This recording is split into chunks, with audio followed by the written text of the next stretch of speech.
Hi everyone, Ron Crider reporting for duty today. It is Monday. I have the numbers for you, but not all the numbers. Once again, as of the time we're going on the air here at 1 o'clock on Monday, all I have for numbers are the state of Florida numbers. I do not have the county-by-county numbers with the exception of a few for Vero Beach. So, having said all of that, let me give you the numbers that I do have. Today is my day 224. 224 days I have been doing this since I started back around March the 10th. 8 days until Election Day, 60 days until Christmas, 66 days left in this year, 20 of 43 radiation treatments under the belt. So far, so good. The positivity rate versus testing's 5.91. That's 9.1 above the 5-point threshold, so we're in the red there. So we're going to have reds over here on our screen today. 19 deaths reported in the past 24 hours here for the entire state of Florida. That's 8 more than yesterday. Yesterday we had 11. 3,377 new positives. That's 992 more than yesterday. Yesterday we had 2,385. So I do have a number for you for Vero Beach. One number, actually two numbers, 32960 positive. 7 in 32960, that's on the west side of the Intracoastal Waterway. And then if you go down to zip code 32963, where I am, no new positives to report today. And I don't have any other I don't have any other numbers to give you today because so far we haven't gotten any new numbers in with the exception of the numbers for the entire state of Florida. I do have the 7-day moving average number. That is 76. That's a good number. That's down from 81 on Sunday. In fact, we haven't been in the 70s for at least 10 days. So that's kind of a little bit encouraging. Remember, the time changes on November the 1st, so be prepared for that. Florida numbers today, as I said, I don't have anything to give you. I will do the numbers for the global view back as soon as I finish this, and I'll also give you the numbers to compare the states around the United States like I do every day. Everybody has requested that I do that. Somebody has said, hey, by the way, things are looking good, Crider. Look, you're wearing a real shirt. You're not wearing your radiation shirt. Well, I sort of got over the radiation thing. You might have missed that video, but I had been drinking this 24 ounces of very cold water prior to going into the room to get the radiation treatment. And that room is sub-zero as far as I'm concerned. It was very, very cold. So between drinking 24 ounces of cold water and being in a room that's really cold and wearing a light shirt, I was freezing my ears off. Well, I found out if I didn't drink 24 ounces of cold water, I just drank regular water before I went in there, that greatly helped me out a bit. And, of course, they give you a warm blanket to put on. They put on you whenever you're having the radiation. So now I can wear just about any shirt I want to when I go over there, and I don't freeze my ears off. So that's going well. Radiation is going well. Everything is good. Virtually no side effects. Feeling a little tired and all that sort of thing. But other than that, everything is good. For those of you who have not been following this radiation thing, this is all proactive business. This is nothing like I woke up one morning and decided I was going to die and I had to get radiation. No. I've had this issue going on for 3 or 4 years. It has not changed one bit in 3 or 4 years, but the doc said, at your age, Crider, you need to be proactive. Let's do this. Let's try to nip this thing in the bud. And this radiation is supposed to be 85% effective, so we shall see. Anyway, that's a kind of an update. I am going to give you the numbers every day. I won't say much more about the radiation unless something weird happens. I have the glowworms I meet every day when I go over there. I have Princess White is one of the glowworms, and then we have Joe Marlin, whose real name is David. So the three of us with little glowworms get together, and we sit there until we get called in, and usually it's very quick. They're very efficient over at the Cleveland Clinic, and we get together and have fun and chat and laugh, and we're just having a good time having radiation. And Princess White, she's having chemo in addition to radiation, so she's got plenty of things going on. But we all get together and enjoy our few moments together before we go in and have our work done. So I thought you'd be interested in knowing that. Maybe you're not. Okay. Don't forget to push the like button, though. You want me to be back here tomorrow? Push the like button, and that'll ensure I come back. Florida's numbers are rising for the COVID-19 cases. It could be the leading edge of a dangerous spike that could continue for months as the state remains wide open for business, tourism, education, warned by the public health experts. Now, as you know, there are plenty of people who are concerned about the fact that we should be hermits and just stay inside and never go out and never do anything. Well, we know that's just not terribly practical. You cannot close down a state or a country or the world. The world continues to have to function, and function it shall. And we're going to get through this, folks, but there has to be a happy medium. Hey, Crider, you start sounding like the president. Hey, stop, knock it off. That may be so. I'm not imitating the president. I have observed this now for 224 days. I have a fairly good feeling as to what's going on with this thing. We have to social distance. We have to wear masks. I got a guy that works here at our building. He thinks it's all a bunch of hooey. It's crazy, and it was all trumped up by the president. No pun intended. And he refuses to wear a mask. I think it's totally disrespectful, and he's entitled to his opinion, and I'm entitled to mine. But quite frankly, where we have done so, where we have distant space, where we were concerned about this several months ago, our numbers started coming down. But we're getting into a bad spot right now. People are kind of forgetting that it's there now that the bars are open, the restaurants are open, people are going back to their normal routine. We cannot go back to our normal routine.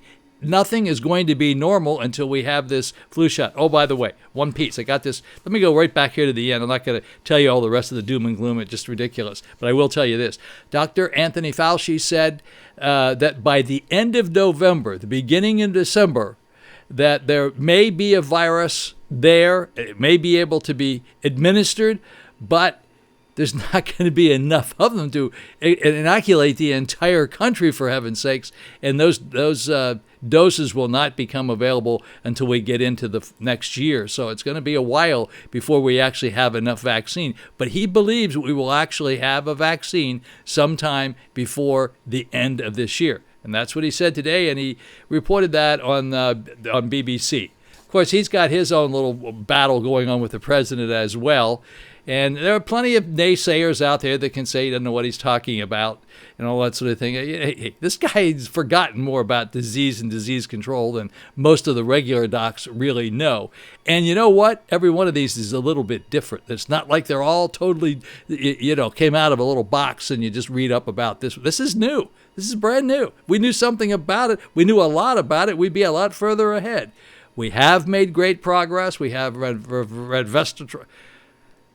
wish you hadn't asked me to say that. The Gilead product that the president took that seemed to work fairly well has to be administered in a hospital when you're in the hospital, and it will help reduce the time. Usually you're in there for like 15 days. It might take it down to 10 or something like that. It's not a cure, and everybody doesn't necessarily get it. But nonetheless, we have made that a little bit of progress. Other than that, nothing has changed. I say every day it's easier to wear a mask than a ventilator. Come on, guys. Let's get with it. Let's do this. Let's try to help nip this thing in the bud. Only thing we're going to do by social distancing and all that sort of thing is not infecting ourselves or infecting other people.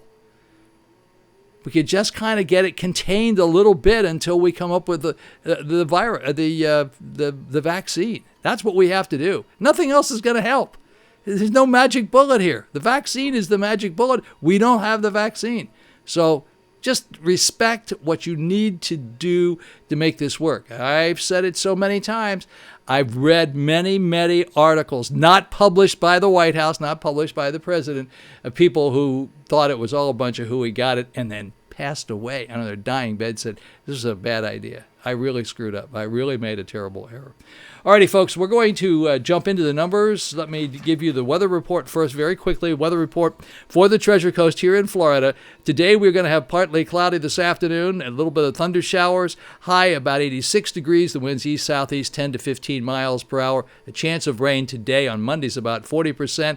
And then tonight a few clouds, low 76. The winds east-southeast at 10 to 15 miles per hour. And we have about a 20% chance of rain tonight. We have a 20% chance chance of rain tomorrow, partly cloudy. A stray shower or thunderstorm is possible. High about 87 tomorrow. Winds east-southeast 10 to 15 miles per hour. Actually, right now we're talking about being a little bit warmer than we had been. So stand by to be a teeny bit warmer and some showers, but nothing terribly bad. And that hurricane that's blowing around here hasn't got anything to do with us, so we're almost in the clear. We're getting through October. We'll be into November, and pretty soon we'll be out of hurricane season. Although there were a tremendous number of hurricanes this year, fortunately we only had to really deal with one here where we are in Vero Beach, Florida. Alrighty, folks, let's pop right in here to the numbers. There's not a lot of numbers, as I said before, but what I have is what you're going to get. Here we go. Alrighty, folks, here we are in the numbers department for today. Today is Monday, October the 26th. It's, boy, oh boy, got to have a lot of red on the screen today. A little green, but a lot of red, okay? Let's start out with the bad news first. Now, as we know, Mondays always seem to have very low numbers. So we have 19 deaths that were reported by the state of Florida within the past 24 hours. That's 8 more than yesterday. Yesterday we had 11. As far as the positives are concerned, 3,377. Yesterday we had 2,385. So that's 992 more positives. Just a reminder, back in July, we had 15,300 on July the 12th. And as far as these deaths are concerned, we had 276 August the 11th. So 9 doesn't look so bad compared to 276, and 3,377 doesn't look so bad with respect to 15,300.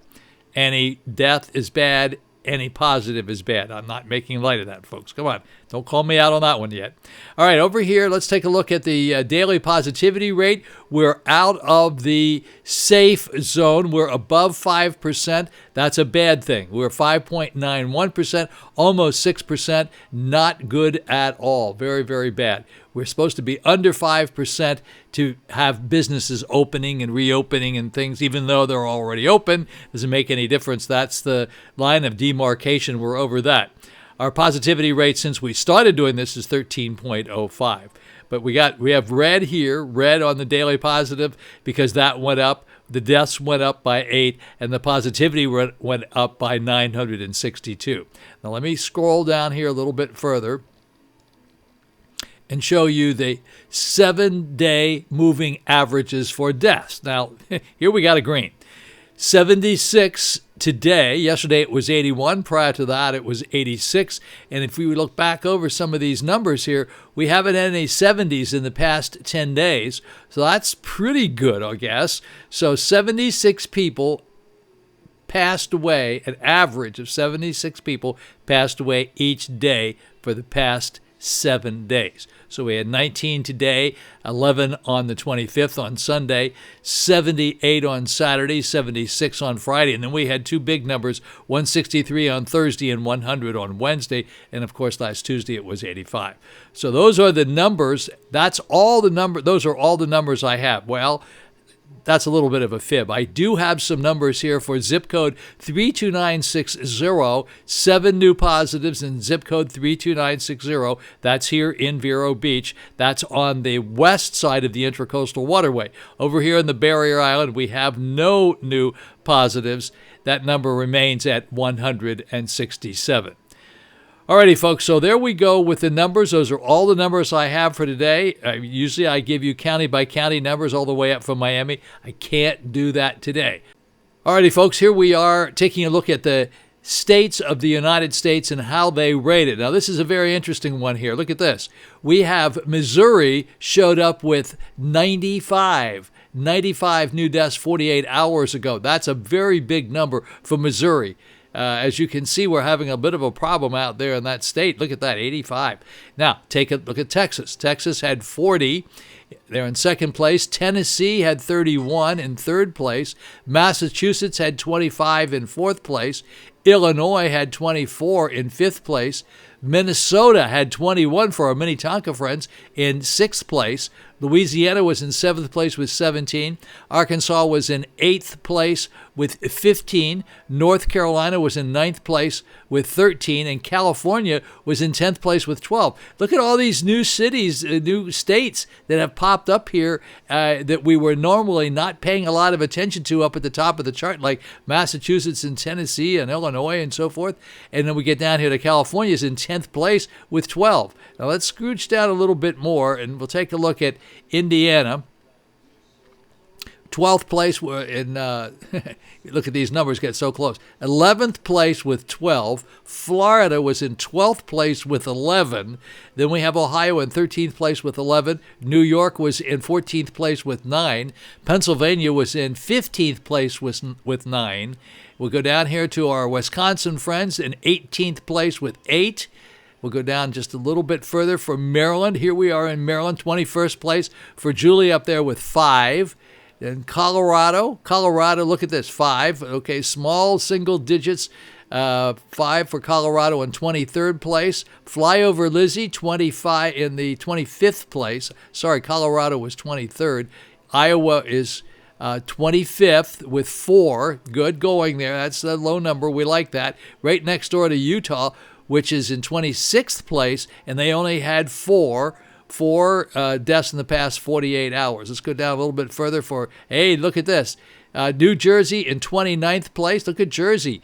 Only 2 in the past 48 hours for our friend Danny up there. Good job, Danny. Keep it up. Maybe he's already down here, though. 31st place, our neighbor Georgia with only 1. That's good. Go down just a little bit further and see if there's anything else we deal with. Look at our Michiganders here. There's nothing to report in Michigan, nothing to report in Mississippi, Washington, Kansas, Connecticut, Oregon, Rhode Island, or the District of Columbia. So that's pretty good, folks. That's looking fairly good. But what's not looking good is this seems to be this little bit of a spread going on around here when we start looking back here at the beginning with Missouri and Texas and Tennessee and Massachusetts and Illinois and Minnesota and Louisiana and Arkansas. Wow, this is unusual. This is the first time. Normally we have Florida, California, and Texas right at the top of the list. And in this particular list today, look where Florida is. Florida is way down here in number 12th position. We like that, but we also don't like the fact that we got these big numbers over here. So this is what we call the global view. The global view are the really big numbers. USA cases, 8,646,085 for the USA cases for today on Monday. USA deaths, 225,282. For global cases, 43,187,134. And for global deaths, 1,155,807. And those are the numbers for today. On Saturday, we went to the Citron Bistro. I mispronounced it. I call it something else. It's Citron Bistro. And I have to tell you, I was so impressed. I haven't been there for a while. They did a really nice job. Great social distancing. The tables are all spaced apart. You know, I talk about all these other places like Coffee House 1420 and the Polo Deli and Polo Bistro and all those things. But I didn't say enough about the Citron Bistro. It's in the Village Shops. You'll see it right up here. I'm going to put it up here on the screen. I had this salmon platter, so to speak, on a bagel with some cream cheese. It was almost too much to eat half of it when I was there on Saturday, and I had the rest of it for Sunday morning for breakfast, and it was spectacular. And all the food that I noticed people eating, everybody was raving about the food. So they do a really nice job at the Citron Bistro in the Village Shops here in Vero Beach. So give them a try up there. Nothing else to really report today. I keep talking about the Pet Patrol, and I do have some pets I would like to try to get going here. Oh, by the way, I did go over to Ryder's Gourmet Market on Sunday. I needed to get some wine. I got in my car. I drove all the way over to ABC. I was practically at ABC, and I said, "Hey, dumb in the head, what are you doing here? Why are you going over there? You need to support the people that have businesses on your island, for heaven's sakes." So I didn't go to ABC. I turned around and went over to Ryder's and was able to get my wine there. I met nice people. Richard was there, and Good spot. You got to stop in and see it. For you folks that are up north, it's called Ryder's Gourmet Market. It's right across the street from the Tides restaurant, and they've done a really nice job. They're stocking up their caviar bar. Yeah, this is a gourmet market. This isn't just somebody that calls it a gourmet market. This is a real gourmet market. They have good stuff in there. So you got to give that a try.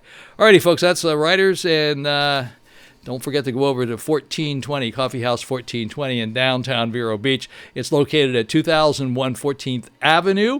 See my friend, Chef Michael Glotz. Tell him I said hi. And he's a hard worker. I mean, I'd like him to be open on Sundays as well, but he can't work 7 days a week. And he is there morning, noon, and night. When the place is open, he's there. So we can't work him to death, for heaven's sakes. We want him to be there around for us when everything gets better as well. Hope things are going well for Michael over there. All right, folks, so that's it. All I have for today, other than don't be a part of the problem. Be a part of the solution, okay? I say that every day. Remember, it's easier to wear a mask than a ventilator. I hope you have a very, very blessed Monday. See you back here on Tuesday. Have a great day.